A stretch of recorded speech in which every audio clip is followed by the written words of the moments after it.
guys, welcome to another virtual tour across America. I guess is really what it is. Today we're in Mississippi. And why I've brought you to Mississippi is because right here behind me is the site of the famous siege of Vicksburg, which is located on the Mississippi River. So why does Vicksburg actually matter? There's a lot of reasons. Number one, Jefferson Davis said that Vicksburg was the key to success for the Confederate Army. Why? Because it allowed them to control the Mississippi River, which meant that they could route supplies up through the Mississippi River to keep their troops happy and satisfied. Well, Abraham Lincoln realized that Vicksburg was the key for another reason. Not just because of the Mississippi River, but because if you could occupy Vicksburg, essentially that allowed you to then cut in half the South.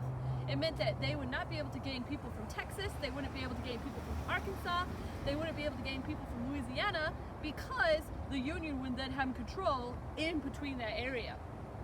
So, in 1863, Union troops, commanded by Ulysses S. Grant, who would eventually become a president of the United States, came down to the Vicksburg area. They actually did several battles around the area. They marched 200 miles in 5 days, and they then settled here at Vicksburg.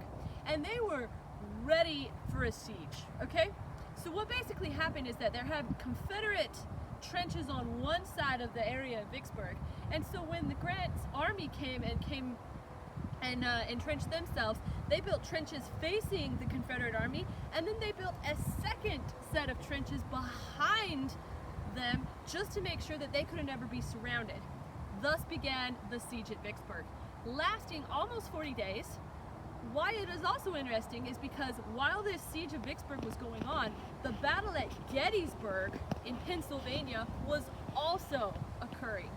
These two battles are considered the key to winning the Civil War. Because the Union forces won at Gettysburg and they won at Vicksburg, it allowed the Union the first advantage that they'd had in the entire war. They were then able to push the Confederate back, and eventually it became the end of the war. Famous other troops from this area, you have people like Roger Sherman, who eventually was going to then burn most of the South on his march to the sea. You also have the famous explorer Powell, who would eventually go and discover and map most of the Grand Canyon area.